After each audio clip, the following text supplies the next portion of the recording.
Section 3 State Management. In this section, we will understand why storing user data is important, learn what is state management, what are the elements involved in state management, how state management works, account linking, and context switching. And finally, we will see a few life skills which are successfully using state management. Before jumping into state management, let us recall what we have learned in the section 2. In section 2, we have learned what is dialogue management and understood its importance, how dialogue management works using dialogue state. Then, we have refined a skill using dialogue management. Also, we have learned how to enhance conversational voice design using certain elements. Now, in this video, we will learn the following. What is state management? Why state management is important? How the user information and data can be used in the skills. Before learning what is state management, first we will see what problems we are likely to face when we don't use state management so that we can understand why state management is actually important and required. Consider a situation where a person uses the skill for the first time. As it is the first time the user is using the skill asks for the user's name and user's interest. The user gives all the required information to the skill and completes using the skill for that time.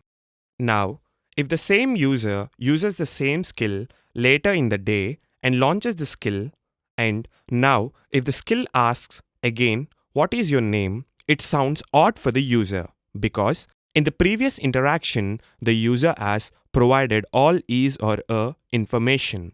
Again, if the skill asks for name and interest, user can come to a conclusion that the skill can't remember, and that is why the skill repeatedly asks for the same information when the skill is launched.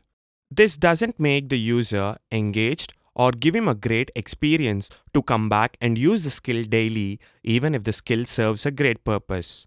Let us see another situation where there is a game skill which asks several questions and keeps on going to the next levels if the user correctly gives the answers in that level. If the user is playing this game skill for some time and has won 4 levels in the game, then suddenly the user has to deal with some urgent work where he has to go out. So, he goes out and comes back. Now, if he opens the skill again, the skill starts interacting from the beginning, that is, from level 1, rather than starting from the level where the user has stopped playing the skill. This doesn't make the user feel good. He concludes that this skill can't store user score, user completed levels, etc., and doesn't use the skill again. In both these cases, we want an additional component which helps us to overcome these problems and makes the user more comfortable with the skill. This component is called memory, which helps us to store the user information and use the user information according to the state of the conversation. Even in human conversations, people listen and store information pertaining to what other people say. This stored information helps people to know each other better and have a very personalized conversation about their interests and the information they know about each other. They use the known information about their partner according to the context of the conversation. For example, already we have seen in the previous video where a person knows the hometown of his partner and doesn't ask any information about hometown. Instead, he uses the information that he already knows and replies accordingly. So, developers should now understand that the memory element in a conversation helps in having a hassle-free, relevant, and natural interaction between user and the skill. Now, using the memory or user information stored in some variables alone is not the solution, but instead, when and where we use this memory, how to update the memory, managing memory. All these are also equally important. These can be done by state management, which helps us in tracking the information and store the user data. The way the user data is tracked, stored in memory, and managed in Alexa is done by a concept called state management.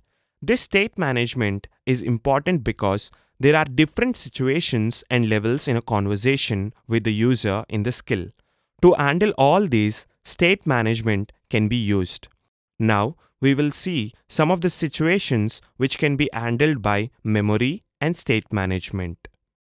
Alexa interacts with the user using a request response mechanism. So, whatever the information is told by the user in an initial response cannot be used in the next request by Alexa because Lambda is stateless, meaning we can just make the next request based on the response, but we can't store and maintain the memory. Therefore, to store the information from the previous requests and responses, we can make use of state management to track and store. Another case, when the user launches the skill and completes using the skill, the time period between the start and end of the skill is called a session. It is important to store the information which the user provides in a particular session. We can store the information that is provided in a skill session using state management. To understand why we need to store the information in a session, we will see an example.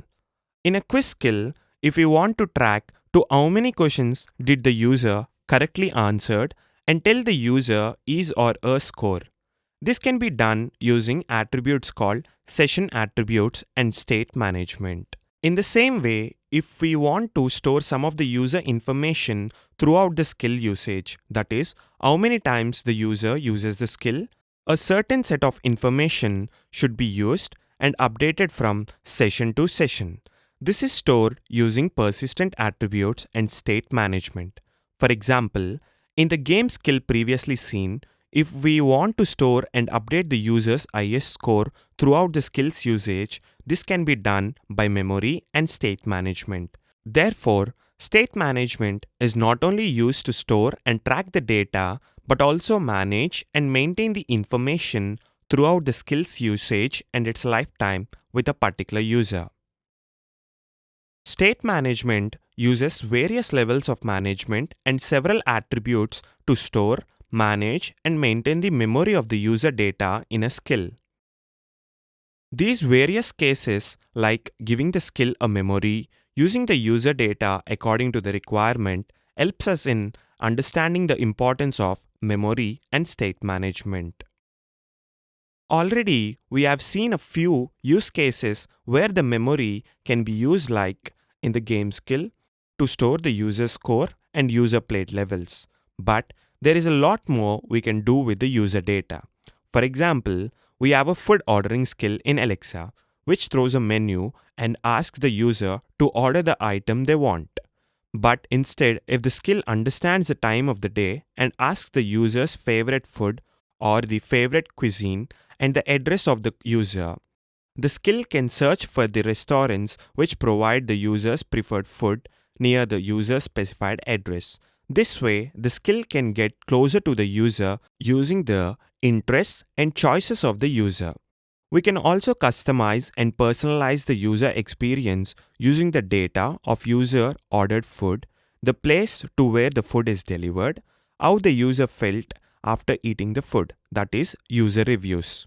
So, all these information can be stored, and when next time if the user uses a skill, the skill, instead of asking the same routine, can throw customized menu for the user using the previous stored information. This way, the user data, memory, and state management can be used to deliver a great user experience by making the conversation easy, more relevant, and close to the user. In this video, we have learned what is state management, why state management is important, how the user information and data can be used in the skills. In the next video, we will see how state management works and what are the elements involved in state management.